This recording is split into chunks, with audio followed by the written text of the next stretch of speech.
video series. In this video series, we will introduce you mathematics. We will start from learning basic to advanced mathematics. Why is mathematics important? So we all know that mathematics is all about calculation, adding numbers and doing subtraction, finding the area or the length of an object. But what is really a mathematics? So mathematics is understanding from basic levels that we learn in our primary level education all the way to university education. In this course, we will cover the basic, which is the arithmetic. We will look at the branches such as algebra, geometry, calculus, probability, statistic, and linear algebra. So those type of mathematics branches are very important in our everyday life. We are born to use mathematics. That is why understanding mathematics is very, very important. If you like our channel so far, you can kindly subscribe to our channel, so every time we post new videos, you can be able to have access to those videos. Therefore, we will firstly look at what is a mathematics, the importance of mathematics, and why do we use mathematics. A mathematics can be defined as a science of numbers, quantities, shape, pattern, and logical relationship. It is a universal language that is used to describe, analyze, and solve problems in a structured and precise way. Unlike experimental science, mathematics relies on logic, abstraction, and rigorous proof to establish the truth. The term you will identify when we talk about mathematics firstly is the numbers. So when you talk about mathematics, you purely talk about the numbers and you talk about the quantities. So quantities meaning anything that can be measured. That can be measured using what? Measured using numbers. So we can talk about the shape, the pattern, and some logical relationship. And also, it is a universal language. That means numbers is spoken all throughout the world. Same as learning English, mathematics is also a language which is basically used to describe a process, describe a quantity, and also to analyze and solve problem. So if you have a problem that can be solved using mathematics, and also you have to understand that everyone needs to know what mathematics are in order to solve problems. I will now give you some example of mathematics that can motivate you why you should learn mathematics.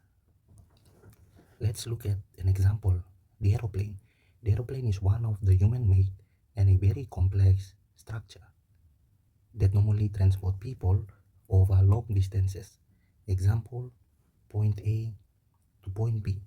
These are the two locations and the plane normally transport people between locations.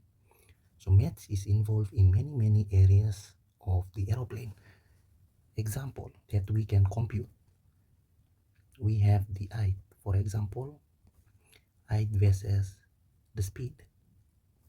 Or we can say height versus the temperature. We can say the speed or velocity of this particular aeroplane, the thrust versus the resistance, weight of the aeroplane, the fuel consumption, and the time covered for the plane to reach point B from point A. So according to our definition, we can see all of these parameters, they are having quantities. When we talk about quantities, is about anything that can be measured, and they have units that describe each of these quantity. For example, you look at the height is the distance from ground level to the plane position in space. And you look at the speed. Speed is equals to the distance times the time it takes from the plane to reach point B from point A. And for example, we look at temperature, the temperature of the plane, and it has a quantity of, for example, degrees Celsius. and the distance can be in meters, the time can be in seconds. So time can be measured, it is a quantity, and we can look at the speed or the velocity. So velocity and speed, they are similar, but they are of different vector quantity. Velocity displacement times the time, also in meters, time in seconds. So difference between distance and displacement. Displacement is a vector quantity. Distance is nothing but a scalar quantity. So when we look at the thrust and the resistance, we are talking about forces. Forces in the forward direction, and the resistance is the force in the reverse direction. The engine of a plane normally produce the thrust, and we can have the air particles which represent the resistance. So they are the opposing force. And we have the weight of the aeroplane that can be measured in the kilogram, and the fuel consumption. How much fuel is needed to go from point A to point B, and for example the time. That means in seconds,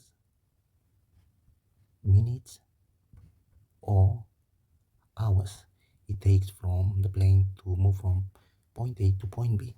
So you can see from this example, there are many mathematical problems that involve, and all of these quantity, they represent numbers.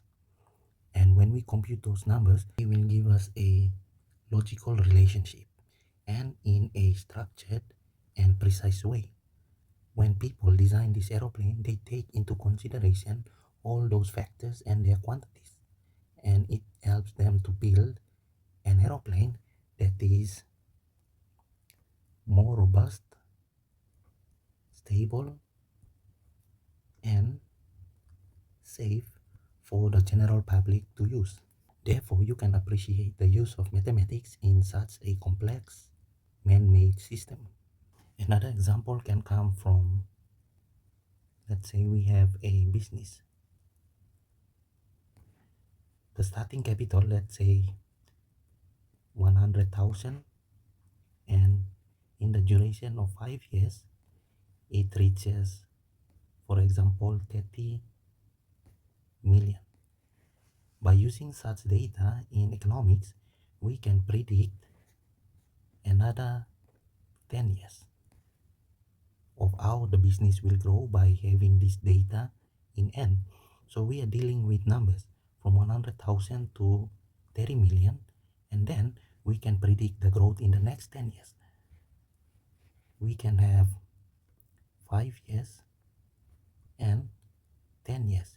If it is growing in a steady rate of, in terms of millions, 30, we can predict that another 10 years, it should be around 60 million by observing the first 5 years.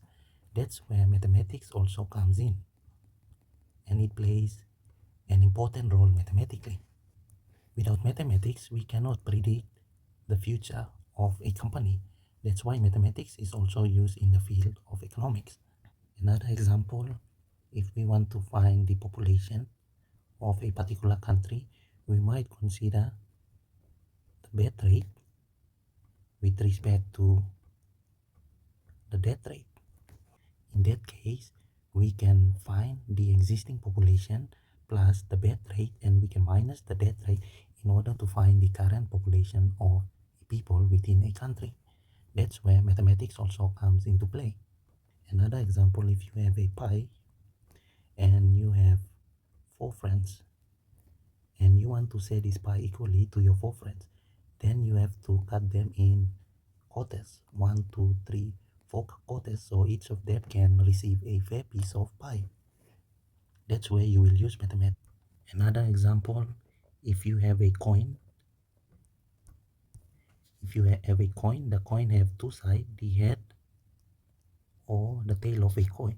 So if you want to find, for example, the probability of tossing a coin, that can be a head or a tail, can be described mathematically using a probability.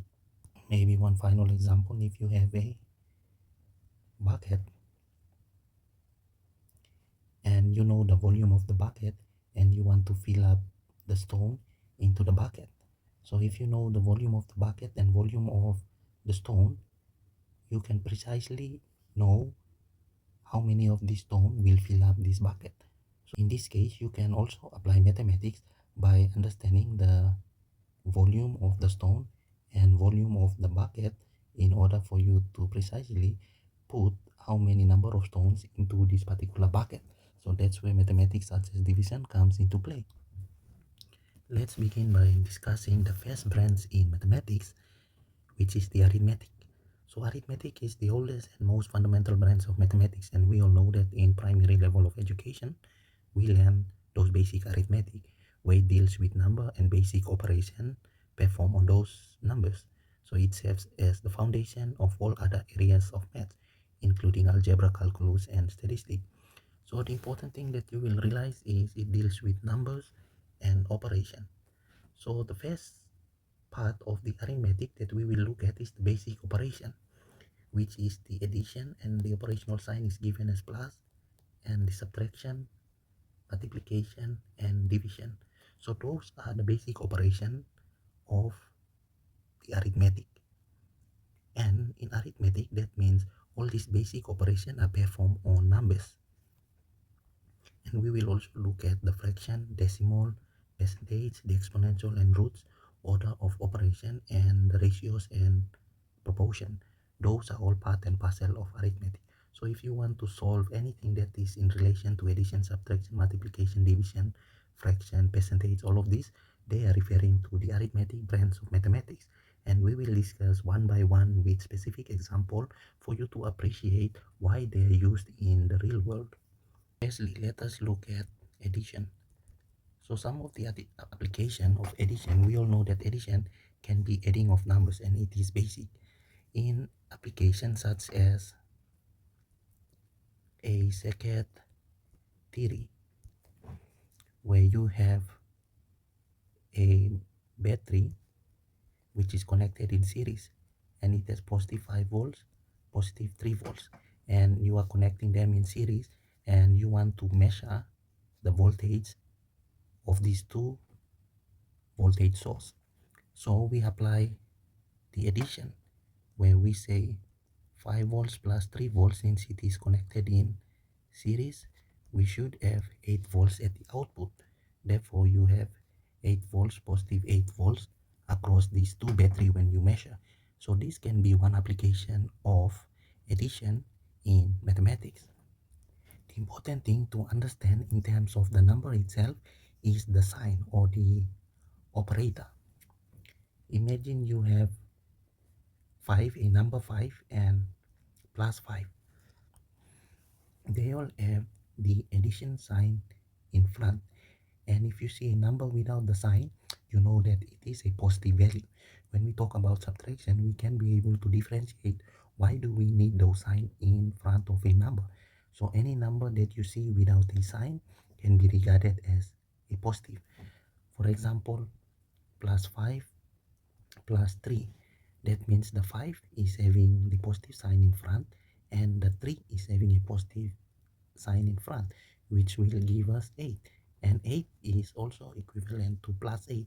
So by recognizing those signs are very important in understanding the arithmetic operations such as the addition and the subtraction.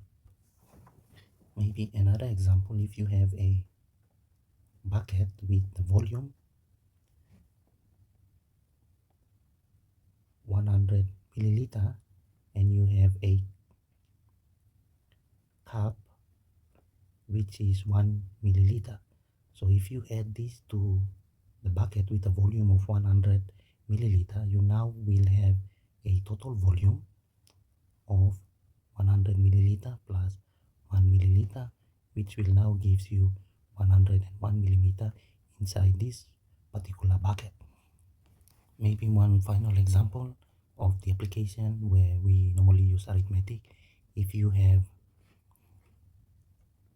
maybe $10 and your friend give you $5, so that means you now have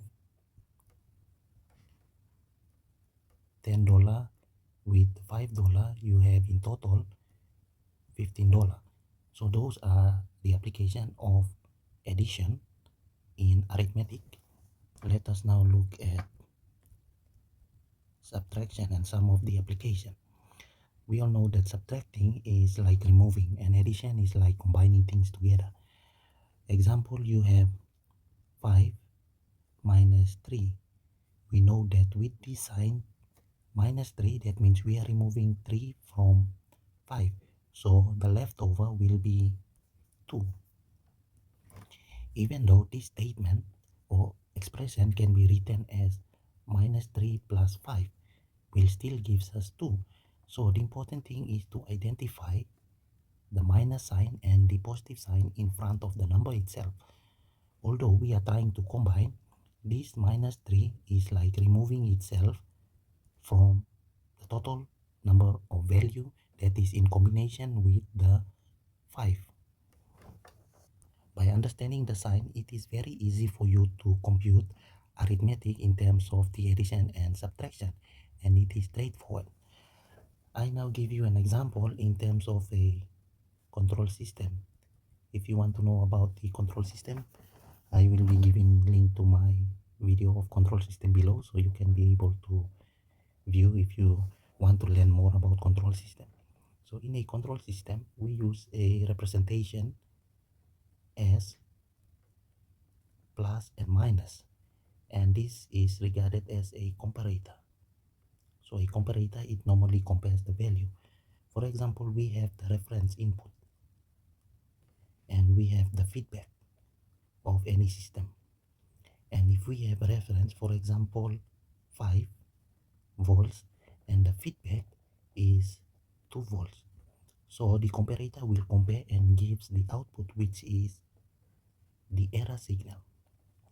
So it will compare 5 and 2 and gives the error signal as a 3 volts. That means the feedback deviates from the 5 volts by exactly a value of 3 volts. When you learn this type of application, we will appreciate that subtraction becomes important in designing a control system. Another example, if you have 10 US dollars and you pay for a drink that costs $3, that means the change that will come back to you will be $7. So we appreciate that the mathematics such as subtraction is also involved in businesses. So with this mathematics, they can accurately give change accordingly. So without mathematics, it will be very hard for them to do business in terms of buying and selling. Maybe one last final example. If you have a bucket of water having a volume of, let's say, 80 milliliter, and you have a cup that is 20 milliliter. So you want to remove one cup out of this bucket, so the leftover from the bucket is, for example, 80 milliliter minus 20 milliliter. You will have what is the final volume of the water in the bucket. It will be the final volume of water in the bucket will be 60 milliliter. So without the computation and knowing those quantity, it will be very hard for you to predict if someone removed the water from the bucket. So this can be seen as some application, and there are many applications of subtraction that you can find in a real life situation.